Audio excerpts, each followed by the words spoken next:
ॐ श्रीगणेशाय नमः। आदित्यकवचम्। ॐ अस्य श्रीमदादित्यकवचस्तोत्र महामन्त्रस्य याज्ञवल्क्यो महर्षिः अनुष्टुप् जगतिश्छन्दसि घृणीरिति बीजम् सूर्य इति शक्तिः आदित्य इति कीलकम् श्री सूर्य नारायण प्रीत्यर्थे जपे विनियोगः ध्यानम् उदयाचलमागत्य वेदरूपमनान्मयम् तुष्ट्वा वपरया भक्त्या वालखिल्यादिभिर्वृताम् देवासुरैस्तदा वन्द्यम् ग्रहैश्च परिवेष्टिताम् ध्यायन् स्तुवन् पठन् नाम यस्य सूर्यकवचम् सदा गृणे पातु शिरोदेशम् सूर्यः फालम् च पातु मे आदित्यो लोचनम् पातु श्रुति पातु प्रभाकरः घ्राणम् पातु सदा भानुः अर्कम् पातु मुखम् तथा जिह्वा पातु जगन्नाथः कण्ठम् पातु विभावसुः स्कन्धौ ग्रहपति पातु भुजौ पातु प्रभाकरः अहस्करः पातु हस्तौ हृदयम् पातु भानुमान् मध्यम् च पातु सप्ताश्वो नाभिम् पातु नभोमणिः द्वादशात्मा कटिम् पातु सविता पातु शृङ्खिणी उरु पातु सुरश्रेष्ठो जानूने पातु भास्करः जङ्घे पातु च मार्तण्डो गलम् पातु त्रिशाम्पतिः पादौ बृन्धः सदा पातु मित्रोऽपि सकलम् वपुः वेदत्रयात्मक स्वामिन् नारायण जगत्पते अयातयामम् तम् कश्चित् वेदरूपः प्रभाकरः स्तोत्रेणानेव सन्तुष्टो वालखिल्यादिभिर्वृतः साक्षाद् वेदमयो देवो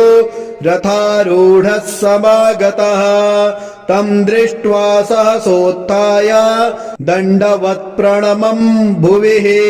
कृताञ्जले पुटो भूत्वा सूर्यस्याग्रे स्थितस्तदा वेदमूर्तिर्महाभागो ज्ञानदृष्टिर्विचार्य च ब्रह्मणा स्थापितम् पूर्वम् यातयामविवर्जितम् सत्त्वप्रधानम् शुक्लाख्यम् वेदरूपमनान्मयम् शब्दब्रह्ममयम् वेदम् सत्कर्म ब्रह्मवाचकम् मुनिमध्यापयामास प्रथमम् सविता स्वयम् तेन प्रथमदत्तेन वेदेन परमेश्वरः याज्ञवल्क्यो मुनिश्रेष्ठः कृतकृत्योऽभवत् तदा ऋगादि सकलान् वेदान् ज्ञातवान् सूर्यसन्निधौ इदम् प्रोक्तम् महापुण्यम् पवित्रम् पापनाशनम् या पठेत् शृणुयाद्वापि सर्वपापै प्रमुच्यते वेदार्थज्ञानसम्पन्नः सूर्यलोकमवाप्नुयात् आदित्यद्वादशस्तोत्रम् एकचक्रो रथो यस्य दिव्यः कनकभूषणः समय भवतु सुप्रीतः पञ्चहस्तो दिवाकरः आदित्यः प्रथमम् नामम् द्वितीयम् तु दिवाकरः तृतीयम् भास्करः प्रोक्तम् चतुर्थम् तु प्रभाकरः पञ्चमम् तु सहस्रांशुः षष्ठमम् चैव त्रिलोचनः सप्तमम् हरिदस्वश्च अष्टमम् तु विभावसु नवमम् दिनकृतोत्प्रोक्तम् दशमं द्वादशात्मकः एकादशं त्रयीमूर्तिर्द्वादशं सूर्य एव च द्वादशादित्यनामानि प्रातः काले पठेन्नरः दुःखप्रणाशनं चैव सर्वदुःखं च नश्यति आदित्याय नमः। ॐ श्रीगणेशाय नमः। आदित्यकवचम् ॐ अस्य श्रीमदादित्यकवचस्तोत्र महामन्त्रस्य याज्ञवल्क्यो महर्षिः अनुष्टुप् जगतिश्छन्दसि घृणीरिति बीजम् सूर्य इति शक्तिः आदित्य इति कीलकम् श्रीसूर्यनारायणप्रीत्यर्थे जपे विनियोगः ध्यानम् उदयाचलमागत्य वेदरूपमनान्मयम् तुष्ट्वावपरया भक्त्या वालखिल्यादिभिर्वृताम् देवासुरैस्तदा वन्द्यम् ग्रहैश्च परिवेष्टिताम् ध्यायन् स्तुवन् पठन् नाम यस्य सूर्यकवचम् सदा गृणे पातु शिरोदेशम् सूर्यः फालम् च पातु मे आदित्यो लोचनम् पातु श्रुति पातु प्रभाकरः घ्राणम् पातु सदा भानुः अर्कम् पातु मुखम् तथा जिह्वा पातु जगन्नाथः कण्ठम् पातु विभावसुः स्कन्धौ ग्रहपति पातु भुजौ पातु प्रभाकरः अहस्करः पातु हस्तौ हृदयम् पातु भानुमान् मध्यम् च पातु सप्ताश्वो नाभिम् पातु नभोमणिः द्वादशात्मा कटिम् पातु सविता पातु शृङ्किणी उरु पातु सुरश्रेष्ठो जानूने पातु भास्करः जङ्घे पातु च मार्तण्डो गलम् पातु त्रिशाम्पतिः पादौ बृन्धः सदा पातु मित्रोऽपि सकलम् वपुः वेदत्रयात्मक स्वामिन् नारायण जगत्पते अयातयामं तम् कश्चित् वेदरूपः प्रभाकरः स्तोत्रेणानेव सन्तुष्टो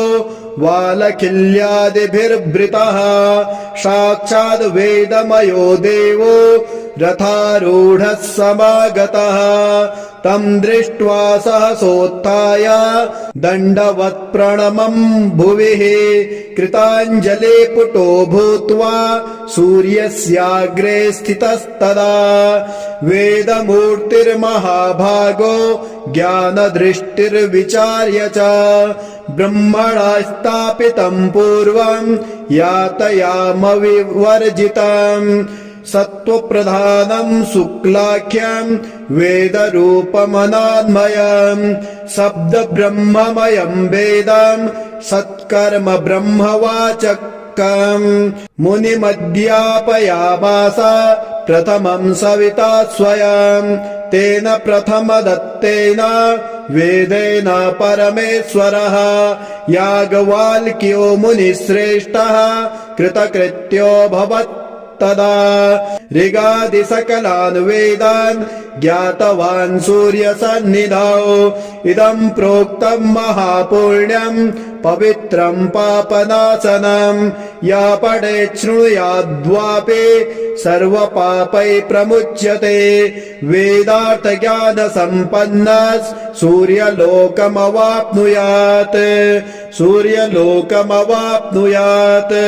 ॐ श्रीगणेशाय नमः। आदित्यकवचम् ॐ अस्य श्रीमदादित्यकवचस्तोत्र महामन्त्रस्य याज्ञवल्क्यो महर्षिः अनुष्टुप् जगतिश्छन्दसि घृणीरिति बीजम् सूर्य इति शक्तिः आदित्य इति कीलकम् श्री सूर्य नारायण प्रीत्यर्थे जपे विनियोगः ध्यानम् उदयाचलमागत्य वेदरूपमनान्मयम् तुष्ट्वावपरया भक्त्या वालखिल्यादिभिर्वृताम् देवासुरैस्तदा वन्द्यम् ग्रहैश्च परिवेष्टिताम् ध्यायन् स्तुवन् पठन् नाम यस्य सूर्यकवचम् सदा गृणे पातु शिरोदेशम् सूर्यः फालम् च पातु मे आदित्यो लोचनम् पातु श्रुति पातु प्रभाकरः घ्राणम् पातु सदा भानुः अर्कम् पातु मुखम् तथा जिह्वा पातु जगन्नाथः कण्ठम् पातु विभावसुः स्कन्धौ ग्रहपति पातु भुजौ पातु प्रभाकरः अहस्करः पातु हस्तौ हृदयम् पातु भानुमान् मध्यम् च पातु सप्ताश्वो नाभिम् पातु नभो मणिः द्वादशात्मा कटिम् पातु सविता पातु शृङ्किणी उरु पातु सुरश्रेष्ठो जानूने पातु भास्करः जङ्घे पातु च मार्तण्डो गलम् पातु त्रिशाम्पतिः पादौ बृन्धः सदा पातु मित्रोऽपि सकलम् वपुः वेदत्रयात्मक स्वामिन् नारायण जगत्पते अयातयामम् तम् कश्चित् वेदरूपः प्रभाकरः स्तोत्रेणानेव सन्तुष्टो वालखिल्यादिभिर्वृतः साक्षाद् वेदमयो देवो रथारूढः समागतः तम् दृष्ट्वा सहसोत्थाय दण्डवत् प्रणमम् भुविः कृताञ्जले पुटो भूत्वा सूर्यस्याग्रे स्थितस्तदा वेदमूर्तिर्महाभागो ज्ञानदृष्टिर्विचार्य च ब्रह्मणा स्थापितम् पूर्वम् यातयामविवर्जितम् सत्त्वप्रधानम् शुक्लाख्यम् वेदरूपमनान्मयम् शब्दब्रह्ममयम् वेदम् सत्कर्म ब्रह्मवाचकम् मुनिमध्यापयामास प्रथमम् सविता स्वयम् तेन प्रथमदत्तेन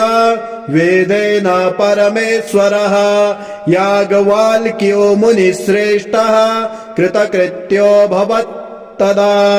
ऋगादि सकलान् वेदान् ज्ञातवान् सूर्यसन्निधौ इदम् प्रोक्तम् महापुण्यम् पवित्रम् पापनाशनम् या पठेत् शृणुयाद्वापि सर्वपापै प्रमुच्यते वेदार्थज्ञानसम्पन्नः सूर्यलोकमवाप्नुयात्